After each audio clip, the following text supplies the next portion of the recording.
Entonces, uno, buen día a todos. Esta mañana vamos a comenzar con un tema de interés, es un tema muy importante, es de los que más nos complican el día a día en el área de ginecología y obstetricia, es hemorragia postparto. Como preámbulo, vemos la importancia de este tema, es causa principal de mortalidad materna a nivel mundial. Un tercio de todas las muertes maternas representan la hemorragia postparto. Y en los países subdesarrollados, que nos vemos complicados por falta en algunos insumos o en muchos insumos de transporte, hasta un 60% de todas las muertes maternas son causadas por hemorragia postparto. Y re importante el hecho de que estas muertes ocurren entre las 24 y 4 horas siguientes al parto. No están exentos las 24 horas postparto o los primeros 7 días, pero usualmente se da en las primeras 4 horas siguientes al parto o la cesárea. Este es un problema subestimado, lastimosamente es impredecible, no hay factores de riesgo. Por lo menos en 2/3 de los pacientes no se puede prever que esto va a suceder. Es un tema de interés en muchos congresos porque se habla de que no hay hemorragia postparto no advertida, sino que nosotros debemos estar listos ante cualquier hemorragia postparto. Esto es un tema que ha surgido últimamente porque no debemos dejar pasar esta oportunidad. El uso de guías clínicas lo pongo en rojo y con signo de interrogación, porque sí es cierto que nos guían, como dice la palabra, pero muchas veces el caso clínico se sale del camino que la guía lleva y por lo tanto uno debe estar listo para estar eh, eh, con los insumos o con las técnicas adecuadas, aunque en la guía clínica se salten pasos. Por lo tanto, se recomienda siempre que el protocolo sea individualizado al manejo según el caso del paciente. Y tenemos que tomar en cuenta el ámbito en el que estamos trabajando, mantenernos actualizados, y este es el objetivo de este tema, en función de experiencia de algunos colegas y las nuevas publicaciones científicas, igual que técnicas quirúrgicas y médicas de las que vamos a ver más adelante. Estas son reconocidas las 4 causas de hemorragia postparto, conocidas como las 4T. Ven ustedes a la cabeza el tono, la hemorragia postparto por atonía, es la principal causa de complicación, y las causas pues, pueden ser por sobredistensión uterina, un parto prolongado, ven ustedes sobredistensión, pues un parto gemelar o pacientes con fibromatosis uterina, un parto prolongado, un parto precipitado en el cual hay un agotamiento muscular uterino. También en estos pacientes que han sido con inducciones prolongadas, en que tenemos un útero agotado, un músculo agotado, esto puede ser causa de atonía uterina. Esto en un 70% vale siempre la cabeza, pero no tenemos que dejar de ver las otras causas. Ven ustedes factores de riesgo para esta causa de atonía y sobreextensión, gestación múltiple, polidramios, y un dato importante es la coriomionitis, porque un útero infectado es poco contráctil. Entonces, es un factor de riesgo para estar presente a quien puede hacer atonía. La siguiente causa, con un 20% de posibilidad, que son los traumas, como el desgarro del canal del parto, ruptura o la inversión uterina. Y esto usualmente en los desgarros del canal del parto es por parto intervenido, en los que se usan forceps o en los que se está manipulando el canal del parto, un desgarro o prolongación de la episiotomía. Pacientes con cirugía uterina previa, memectomías o metroplastías, y en la inversión uterina, un acretismo o una tracción exagerada del cordón a la hora de extracción de la placenta. Luego tenemos un 9%, que es la retención de tejidos, y esto hablamos de retención de restos placentarios, tanto como cotiledones o puede ser membrana amniótica. Algunos pacientes tienen cotiledones accesorios y puede ser causa de retención de estos cotiledones, acretismos parciales o leves, ciertos grados de acretismo. Hoy conocemos que el espectro de placenta acreta es enorme, ya no se habla solo de los 3 tipos de acretismo, sino que hay un espectro completo del que se puede hablar en clases posteriores. Y las alteraciones en la coagulación, que es conocido como la última T, que es el 1%, la alteración en la trombina, puede ser usualmente asociado a estas patologías como preeclampsia, síndrome de HELP, el líquido amniótico, que tiene una característica que produce una CID abrupta, y un paciente con una coagulomenitis y que ha desarrollado sepsis, por ejemplo, nos puede hacer una alteración en la coagulación. Y en los pacientes que se ha hecho una CID por consumo, tanto como embolia de líquido amniótico o porque la paciente hizo una atonía uterina, consumió todos sus factores de coagulación y entonces se nos une tanto la primera T con la última T. Esto es bien difícil de detectarlo porque usualmente los exámenes de laboratorio que se toman en el momento no nos dan datos de coagulopatía, sino que hasta más tarde. Y dentro de las alteraciones congénitas de la trombina están las más raras, que son los casos de hemofilia o la enfermedad de von Willebrand. Estos usualmente son diagnósticos que se hacen posterior, después de que la paciente ha pasado por un evento de hemorragia postparto y se descubre quizás en ese momento que hay una alteración. Y en las pacientes que se conoce que tengan una alteración de coagulopatía, se debe estar listos ante este aparecimiento de hemorragia postparto por alteración de la trombina.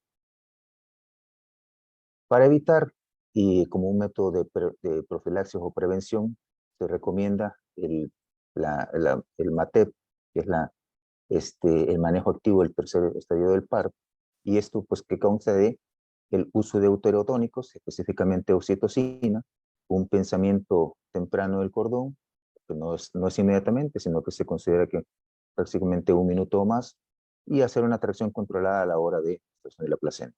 Estos son estrategias descritas en todo el mundo y que deben ser bien utilizadas. En el caso de uterotónicos, podemos hacer uso de oxitocina, 10 unidades intramuscular al, al, al salir el hombro anterior, no hasta que salga la placenta. Si no contamos con oxitocina, por alguna razón, o la oxitocina está expuesta al calor y pensamos que no es funcional, podemos usar misoprostol. Y en todo caso, si no tuviéramos ninguno de los dos o hay una contraindicación para el uso de misoprostol, podemos usar metilergometrina en el caso de que la paciente no sea hipertensa. ¿Cuáles son los objetivos de esta estrategia? Pues reducir el riesgo de hemorragia. Si el paciente sangra menos, hay menor necesidad de transfusión y reduce el uso de uterotónicos posteriormente. Sí puede ser que el uso de oxitocina o alguno de estos nos pueda aumentar efectos secundarios no previstos, son muy raros, pero en el caso de oxitocina, náusea, vómitos, retención hídrica, en el caso de misoprostol, hipertermia, y en el caso de metilergometrina o metergin, podría ser hipertensión arterial. El objetivo del MATEP es este. Si ustedes ven, en la barra de abajo está la pérdida sanguínea y hacia arriba está el porcentaje de mujeres. Nosotros hacemos una actuación en el caso de MATEP para prevenir y logramos en un gran porcentaje de mujeres que avancen en la hemorragia postparto o en su pérdida sanguínea. Aún haciendo el MATEP, o si no lo hacemos, pueden avanzar alguna cantidad de pacientes y llegar a presentar hemorragia postparto, que se define como el sangrado a mayor de 500 en el parto vaginal y mayor de 1000 o cesárea. Entonces, acá, si esta paciente avanza a la hemorragia, nosotros usamos el tratamiento, que ya no es el MATEP, sino que el tratamiento con uterotónicos y otras medidas que vamos a ver más adelante. Y si la paciente avanza a una hemorragia obstétrica masiva o crítica, nosotros entramos en un periodo de rescate que es más crítico porque nos acercamos a esta zona de muerte. Si ven ustedes una pérdida de 2000 a 3000, estamos hablando de un choque hemorrágico estadio 3 o 4, y esto nos acercamos mucho a la zona de muerte en la cual la paciente puede hacer una coagulopatía por consumo y una coagulopatía dilucional por el uso de cristaloides. Esta es la escala modificada del choque, y es modificada porque esta es la escala de trauma, que es por los cirujanos, y la escala modificada se modifica porque el hecho de que la embarazada gana un poco de volumen sanguíneo a expensas de plasma. Entonces no hablamos de 5 litros circulantes, sino que aproximadamente 6 a 7 litros. Y ven ustedes el estadio compensado, que es el estadio 1, el estadio 2, 3 y el 4, entre leve, moderada y severa el choque, en el cual cada uno de ellos representa una pérdida sanguínea, cambios en los constantes vitales, hay presencia de signos y síntomas y las acciones que nosotros vamos a tomar. ¿Por qué no podemos ser tan rígidos en esta tabla? Y es porque muchos pacientes puede ser que pierdan este volumen de 1500 a 2000 y no presenten ninguna alteración sintomática o no presenten marcado descenso de la presión arterial. Usualmente estas pacientes son las pacientes con preeclampsia, que están muy hipertensas y que usualmente no nos bajan demasiado la presión arterial. Pero en el caso de una paciente normal, se debe tomar el signo más grave y con esa catalogarla. Y poniendo un ejemplo, una paciente que presenta un sangrado aproximado de 1000 a 1500, pero se muestra ansiosa, confusa o ligúrica, esta paciente se cataloga como una hemorragia moderada, aunque la pérdida haya sido menor. Y podría ser que una paciente con una pérdida estimada de 500 a 1000, o sea que podríamos pensar nosotros que es una hemorragia compensada, se presente con estas mismas características de oliguria y ansiosa, aunque tenga una presión normal, y eso es porque la reserva volémica de la paciente es diferente. Entonces, el catalogar a la paciente solo por la pérdida estimada es muy complicado porque somos malos para estimar la pérdida, y lo que se debe es auxiliarse de tanto presión arterial como signos clínicos. Usualmente la oliguria es bien difícil evaluarla en estos pacientes, sobre todo en parto vaginal, porque son pacientes que no tienen sonda vesical. Entonces, querernos basar en que la paciente esté oligúrica o no es bien complicado.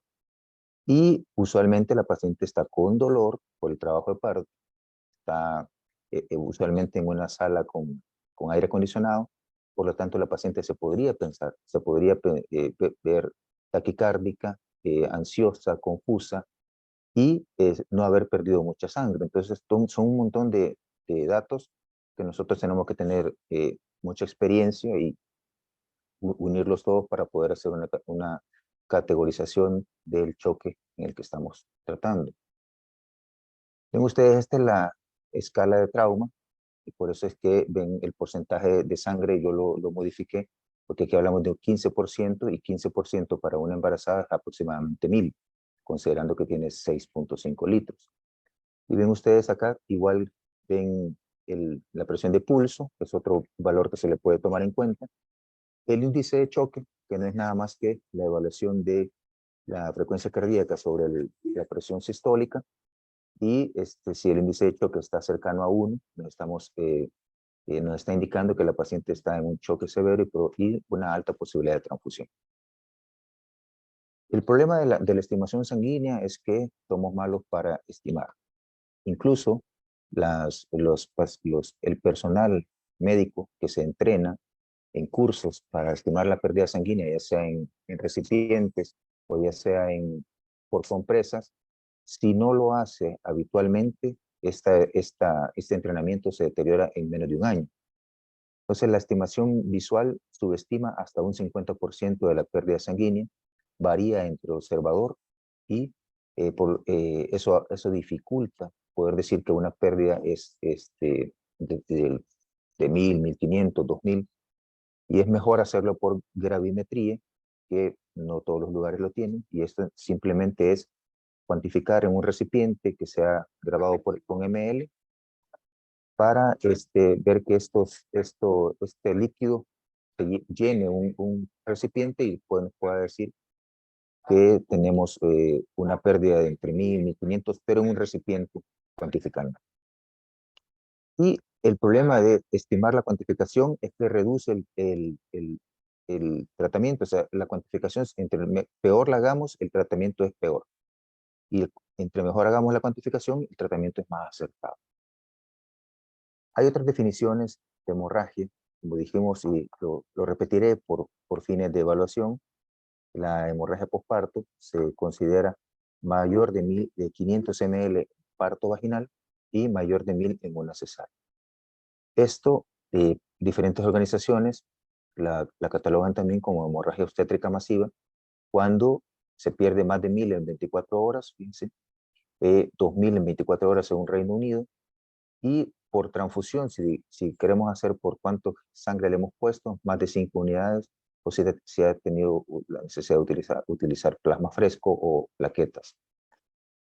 Lo pongo en amarillo, esto cuando nosotros tengamos un descenso de la hemoglobina inicial, más de 4 gramos, debe considerarse como una hemorragia obstétrica masiva, aunque la paciente no haya presentado signos clínicos de choque. ¿No? Los signos clínicos de choque, usualmente hipotensión y taquicardia y oliguria, son signos tardíos de hipoperfusión y son una respuesta secundaria a la disminución del aporte de oxígeno a los tejidos. Hablando de eso, para tocar rápidamente la fisiopatología, la hemorragia posparto representa una pérdida rápida y significativa del volumen intravascular, específicamente de hemoglobina, que es el que transporta el oxígeno. Entonces prácticamente es una pérdida rápida y significativa de un transportador de oxígeno. También el volumen, al perderse volumen, eso hace un descenso y una inestabilidad hemodinámica con repercusión en el gasto cardíaco. Y esto va a hacer que la paciente se vuelva taquicárdica en algunos casos. Ahora, es evidente que la pérdida de sangre y el descenso de la hemoglobina es tan abrupto que va a producir un desequilibrio entre su producción. Entonces eso nos lleva a una anemia de forma aguda, que por lo tanto nadie la va a soportar. Este deterioro de sangre, disminución de sangre, deterioro de flujo a los tejidos, representa una distribución inadecuada y por lo tanto puede provocar una falla orgánica por disminución en la extracción en el tejido. Y llega un momento en el que si nosotros no actuamos y no reponemos volumen y no reponemos los hemocomponentes perdidos, se puede producir falla en la célula, esa célula entra en metabolismo anaeróbico, producción de lactato, acidosis, y esto empeorar la coagulopatía. En hemorragia posparto, nosotros debemos hacer una visualización clínica, reconocer la hemorragia, tratar de clasificarla por pérdida estimada, por signos clínicos, y poderla catalogar. Una vez catalogada, nosotros tomamos acciones, y la primera acción que debemos tomar nosotros es lo que se dice en muchos congresos, es cerrar la llave, o sea, que significa tratar de parar el sangrado. Eso ya lo vamos a ver más adelante cómo lo vamos a abordar. Iniciar una reanimación, que puede ser con cristaloides, y pedir transfusiones y factores de coagulación. No olvidar los electrolitos que también se pierden y son importantes en la coagulación.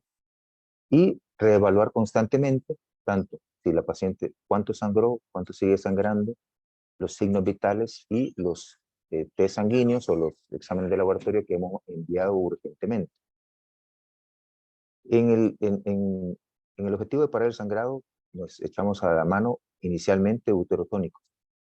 Es importante decir que los fármacos que se usen no se recomienda que sean escalonados, o sea, es decir, que se use uno primero y se esperen 5 minutos para usar el otro, sino que en algunas ocasiones vamos a tener que usar uterotónicos mezclados o concomitantemente, ya lo voy a mencionar de otra forma. El ácido tranexámico, si es necesario llegar a medidas mecánicas, como poner un balón intrauterino, balón de Bacri, entrar a una cirugía correctiva o para hacer ligaduras de emergencia, y en algunos hospitales pues se cuenta con radiología intervencionista para poder hacer embolía. En cuanto a los uterotónicos, conocido por todos ustedes, el uterotónico por excelencia, la oxitocina, tiene raros efectos secundarios, se usa, como les dije inicialmente, en MATEP 10 unidades, pero en la macrodosis pueden usarse de 20 a 40 unidades en una solución de 500 a 1 litro de Harman, a pasar rápidamente. Si la paciente continúa con sangrado, el siguiente que se puede utilizar es la ergometrina, siempre y cuando la paciente no tenga hipertensión, y la dosis es de 0.2, 0.5 miligramos, que deben ser endovenoso o intramuscular. En caso de hemorragia se prefiere endovenoso, máximo 5 dosis en el lapso de un día. Si no se cuenta con esto o usando los dos no tenemos resultado, podemos adicionar misoprostol desde 400 hasta, en alguna literatura recomienda hasta 1000, que puede ser usado en forma rectal, forma sublingual. Podría ser utilizado en forma vaginal, pero ante la hemorragia lo que va a pasar es que las tabletas se van a salir. Y por eso es que se prefiere usar la vía rectal o sublingual. En cuanto al misoprostol, si se usa sublingual, hay que estar presentes a que esta dosis de 600 o 800 microgramos puede producir hipertermia, y esto es un efecto secundario bastante complicado, y la hiperpirexia. Usualmente también puede producir diarrea y vómitos, y hay que tenerlo cuidado en pacientes con enfermedad cardiovascular. Definitivamente el uso de ergometrina o metilergonobina debe ser contraindicado en pacientes con hipertensión o con preeclampsia severa, y debe tenerse cuidado de no sobrepasar el 1 miligramo en 24 horas. Si no tenemos éxito con los uterotónicos y los hemos utilizado en forma escalonada o en forma sincrónica, tenemos que pasar a los métodos mecánicos, que nos podemos hacer uso de tamponada intrauterina, el balón de tamponada, que puede ser un balón Bakri, puede ser un balón EBB, o puede ser otro tipo de balón como las sonda Foley en cantidad de 5 a 6 sonda Foley. Y si esto no nos ha producido un parado en el sangrado, tendríamos que pasar al tratamiento quirúrgico, que pueden ser ya suturas compresivas o ligadura de arterias. Y por último, no es menos importante, es la histerectomía, que sería como el último paso que ustedes ven, es pasar del menos invasivo al más invasivo. Y la histerectomía no es que no la tengamos que hacer inicialmente. No se recomienda, a menos que sea un caso de activismo placentario o una ruptura uterina que no se pueda reparar, y es porque la histerectomía representa una cirugía mayor en la cual puede haber lesión inadvertida de la vejiga, de uréteres o de intestino, por la premura con la que se debe hacer y por el tamaño del útero. Entonces la histerectomía no se recomienda como primer método quirúrgico, a menos que sea un útero que no pueda ser reparado. Si ven ustedes, es una revisión sistemática que hizo Cochrane en la red, en la cual se comparó 196 estudios. En lo que se hace es ver la relación entre un uterotónico y su uso solo con algún otro uterotónico en forma combinada, y entre más grande es la bola, es la fortaleza con la que se recomienda el uso de ese uterotónico solo o en combinación. Ustedes ven que tenemos la oxitocina como gol estándar, y el uso de oxitocina con misoprostol es pequeño, pero el uso el uso de misoprostol inicial y luego oxitocina no se recomienda, pero sí se recomienda comenzar con oxitocina, y si no hay mejoría de la atonía, usar misoprostol. Ahora, usar oxitocina con ergometrina tiene muy poco impacto, pero sí usar oxitocina con misoprostol y luego con ergometrina tiene mejor impacto. Entonces, en conclusión, lo que se recomienda es iniciar con oxitocina en dosis pequeñas o macrodosis y auxiliarse de misoprostol, y en el caso de que no lo tengamos, pues auxiliarse de metilhergonobina. Nos podrían preguntar, ¿y qué pasa con la carbetocina? La carbetocina tuvo un boom, sobre todo en cesárea y en pacientes con embarazo gemelar o con miomatosis, pero poco a poco ha demostrado la carbetocina ser muy inferior a la oxitocina e incluso al misoprostol. Si es cierto, la carbetocina puede ser utilizada en dosis única, tiene una acción más prolongada que la oxitocina, su utilidad ha ido viéndose reducida,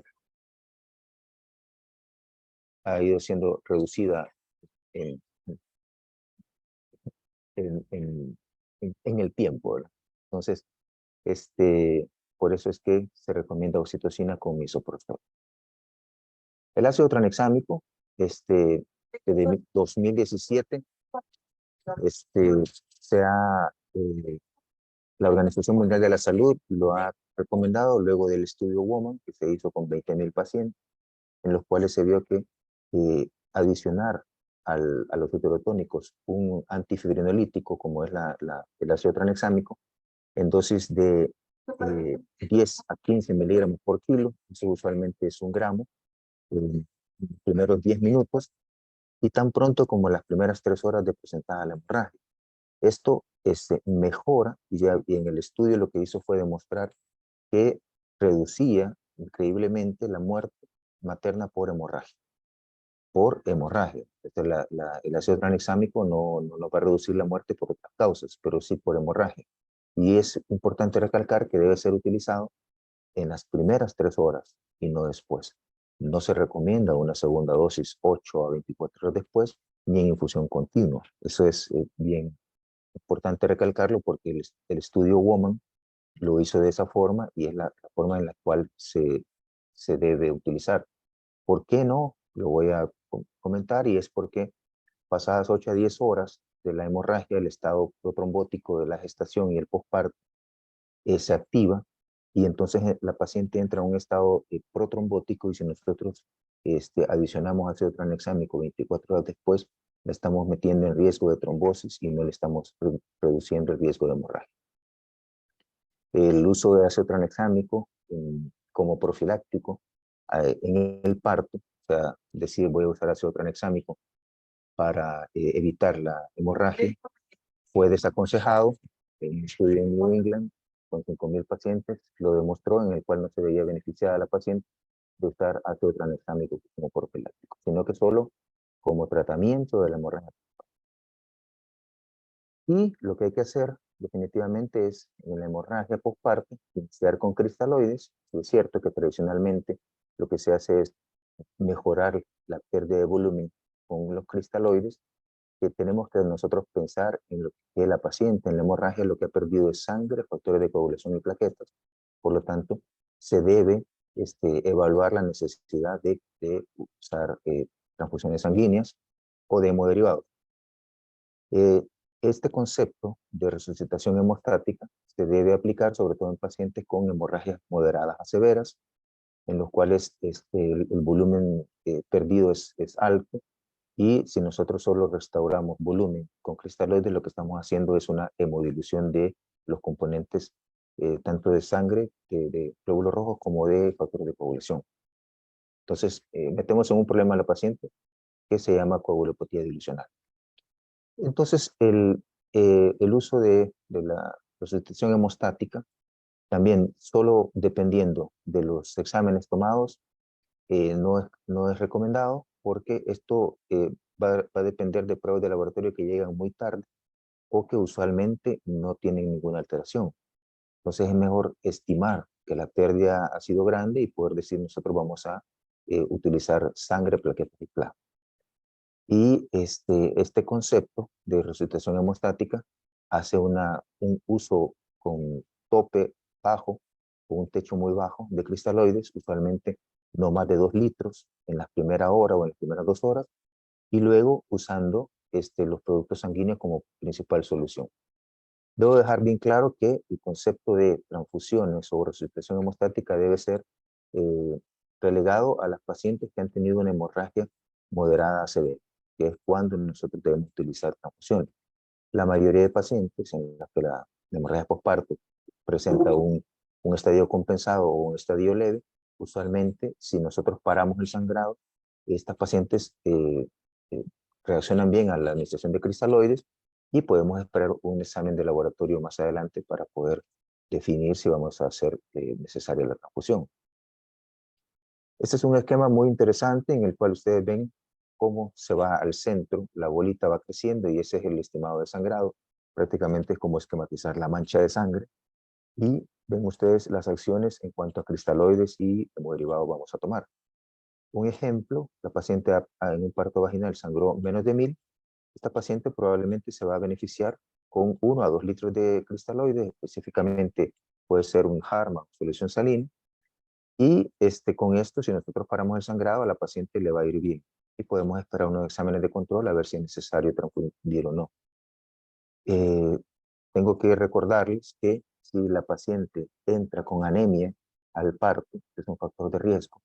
Una paciente que entra con 9 u 8 de hemoglobina a un parto y pierde 1000, esta paciente va a quedar con 6. O sea, eso es importante reconocerlo. Y ven ustedes, si el sangrado se estima que viene de 1000 a 2000, a estos 2000 de cristaloides se para la infusión de cristaloides o se limita y se le puede agregar de 0 a 4 unidades de glóbulos rojos. Eso quiere decir 0 a 4, o sea, pueden ser 1 o 2 unidades, pero el techo es 4. Si el sangrado va de 2000 a 3000 o 4000, a los 2000 de cristaloides y las 4 unidades de glóbulos rojos, se le pueden adicionar una unidad de glóbulos rojos más y se comienza a transfundir plasma fresco congelado. Y si la estimación de la pérdida es de más de 4000, definitivamente ya no se recomiendan solo los 2000 de cristaloides, sino que adicionar plasma fresco congelado, plaquetas y crioprecipitado. Esto es importante porque nosotros, si solo a lo que hacemos es infundir cristaloides, lo que vamos a hacer es diluir lo poco que nos queda. Y si continuamos transfundiendo sangre, plaquetas o crioprecipitados y continuamos también con cristaloides, lo poco que estamos consiguiendo de restaurar lo estamos diluyendo con cristaloides. ¿Por qué el orden? Si ustedes fueron curiosos, ¿por qué el orden es sangre, plasma y después plaquetas y crioprecipitados? ¿Por qué no mencioné sangre y plaquetas después o sangre y crioprecipitados? Y está esta explicación. El coágulo que se va a hacer en el lecho placentario o en la zona de trauma va a estar formada por plaquetas y fibrina. El coágulo, no, aunque tenga arrastrado cierta cantidad de glóbulos rojos, no lo va a ocupar. Lo que necesita un coágulo es tener plaquetas, calcio y fibrina. Entonces, ¿por qué después de la sangre debe ser plasma? Porque yo puedo tener poca cantidad de plaquetas, pero le agrego el plasma fresco, que es el fibrinógeno, voy a tener un coágulo fuerte. Entonces, pero si yo a las pocas plaquetas no le pongo fibrinógeno, sino que le pongo más plaquetas, esas plaquetas no van a tener fortaleza para formar coágulo. Esa es la razón por la cual se va escalonando en el grado de glóbulos rojos, plasma y luego plaquetas. La relación que puede ser, en el caso de recomendada, en el caso de hemorragia obstétrica, podría ser la relación 1-1, en el cual se pida uno de rojos, uno de plasma y uno de plaquetas, o 2, 2 y 2, 3, 3 y 3 y así en adelante. No olvidar que el paciente debe evitar que entre en acidosis, ya sea por trabajo anaeróbico o por las soluciones que estamos poniendo, por ejemplo, mucha solución salina. Tenemos que mantener eutérmico al paciente para evitar que la cascada de la coagulación se inactive, abajo de los 34 grados se inactiva, y por cada grado centígrado disminuye 10% la posibilidad de coagulación. Tenemos que mantener una hemoglobina no de 7, sino que cercano a 10, porque este tiene un efecto no solo de oxigenación celular, sino que un efecto hemostático. Es un efecto por agregación plaquetaria. Bajar el lactato, mantener una cantidad de fibrinógeno arriba de 2, de 200 miligramos por decilitro, y no olvidarnos del calcio, que es necesario. El calcio lo ocupa la plaqueta junto al fibrinógeno para formar la fibrina. Luego, yo hablaba de uterotónicos, tranexámico, hablamos de cristaloides, transfusiones y reevaluación constante del sangrado de signos vitales. Por esto es que la hemorragia posparto es abordada por un equipo completo, enfermeras, anestesiólogos, médicos. Si no tenemos posibilidad de parar el sangrado con uterotónicos y ácido tranexámico, tenemos que usar medidas mecánicas, cirugía o radiológicas, que ya les dije que en algunos lugares se hace. Lastimosamente en las salas de partos en El Salvador, creo que no hemos avanzado en ese punto. Dentro de las medidas mecánicas para parar el sangrado, la técnica sea Prado, conocida por ustedes, o se las dejo acá para que la puedan investigar, y simplemente es el pinzamiento de las arterias uterinas vía vaginal. Es un procedimiento que se ve sencillo, tiene cierta dificultad por el tejido que estamos pinzando, que es a los lados del cuello, donde van las arterias uterinas. Solo necesitamos 4 pinzas en las valvas para poder exponer el ligamento de McEnroe y aquí poderlo pinzar. Eso disminuye un 70% del aporte de sangre al útero y permite visualizar desgarros, permite organizarnos con el equipo, pedir un balón de Bacri o poder disminuir el sangrado mientras vamos a quirófano. El balón de Bacri es un balón de silicona. Importante saber que no lleva látex porque hay pacientes alérgicos al látex. Mide 54 centímetros de largo, tiene un balón que soporta de 500 a 750 ml, aunque el fabricante dice que solo 500 debe inflarse. Tiene una válvula unidireccional que permite la entrada de líquido rápido para el inflado del balón. Y tiene 32 French de grueso. Entonces, permite un flujo de sangre hacia el balón y un flujo de sangre del útero hacia el recolector sin posibilidad de taparse, aunque puede obstruirse. Este tiene 3 principios y una vez introducido en el útero, queda de esta forma, no tiene que quedar en el segmento, debe ocupar la mayor cantidad de la cavidad uterina y el catéter sale por vagina y tiene un recolector que va en la punta. Los 3 principios son: debe ejercer una presión al inflarse mayor que la presión arterial sistémica en el momento, debe distender el útero de manera que el útero reaccione haciendo contracción uterina, y debe generar una presión hidrostática a este nivel, que es donde están las arterias uterinas. Si el balón queda muy abajo o queda muy arriba, no ejerce esta función. Luego, una vez inflado, que puede ser inflado con cualquier solución a la mano, agua destilada, solución salina, dextrosa, con cualquiera, que es una forma emergente, como no es de látex, no se pica como lo hace la sonda vesical. Una vez inflado, se colocan unas compresas que pueden ser 2 a 3 para evitar que el balón sea exteriorizado. La recomendación es que se visualice, si se puede, por ecografía para ver que está en buena posición. Si se fijan ustedes, este está en buena posición y este está justo abajo de la vejiga, o sea, en el segmento uterino, está casi exteriorizándose en vagina. Si esto no es funcional o no lo tenemos a la mano, podemos pasar a las suturas compresivas. Voy a hablar solo de un par. La sutura de Lynch, ven ustedes, desde 1997 está la sutura de Lynch. De Lynch más embolización tiene una efectividad del 91% y con ligadura de urina 85%.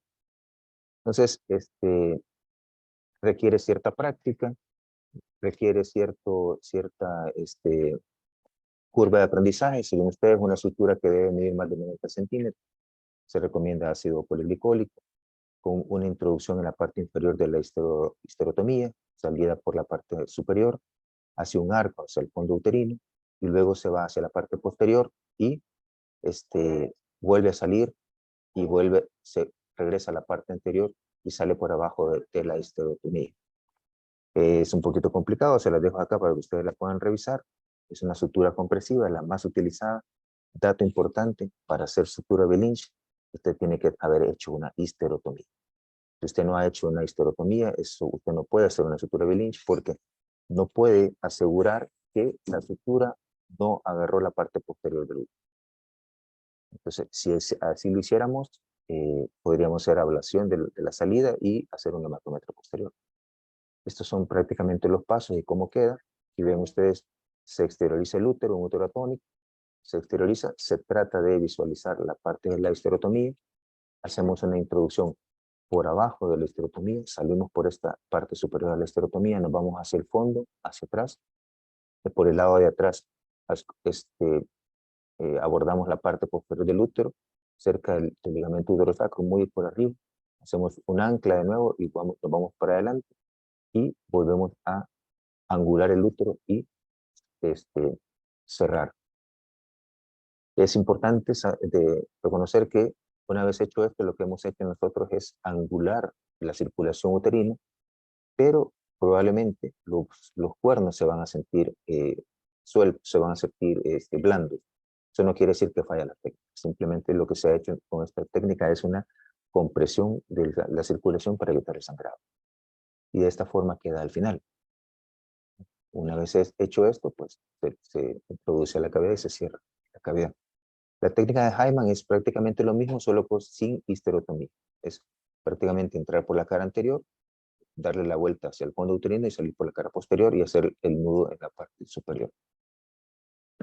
Este es un esquema de Hyman y podemos hacer la sutura de Hoche, que son suturas cuadradas que son recomendadas para áreas de acretismo. Y si nos vamos avanzando o no podemos hacer la sutura de Belinch o de Hyman, tendremos que hacer la ligadura bilateral del arteria uterina, o sea, ascendente. Podríamos llegar hasta la rama cervical y ovárica, que es la técnica Rabo, y la técnica Cervical, que se liga el ligamento redondo tal. Ven ustedes una forma escalonada de ir ligando arterias uterinas. Aquí tenemos las corporales, aquí tenemos la arteria ovárica y en algunos casos podríamos llegar incluso a ligar el ligamento redondo, en forma escalonada también de hacer. La ligadura de la arteria ilíaca externa, perdón, interna, y la hipogástrica, que es esta que está acá,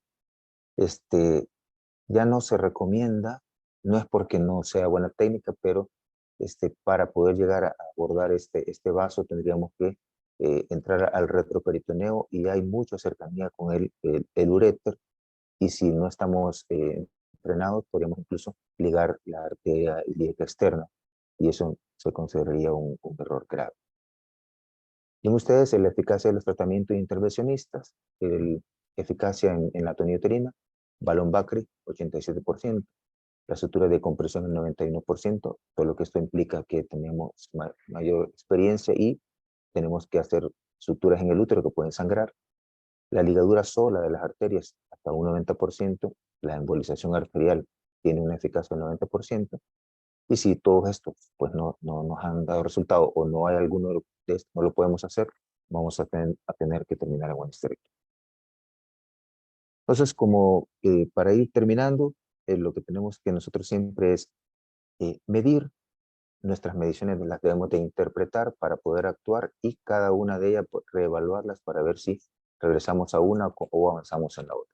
Es una recomendación interesante, una propuesta de la intervención en un paciente crítico, en la cual siempre tenemos que evaluar lo que estamos haciendo y recuerden ustedes que para eso están los protocolos, para medir lo que hacemos, porque lo que no se mide no se puede mejorar. Así que gracias por la atención a este tema y pues les deseo buena jornada en los siguientes temas. Gracias.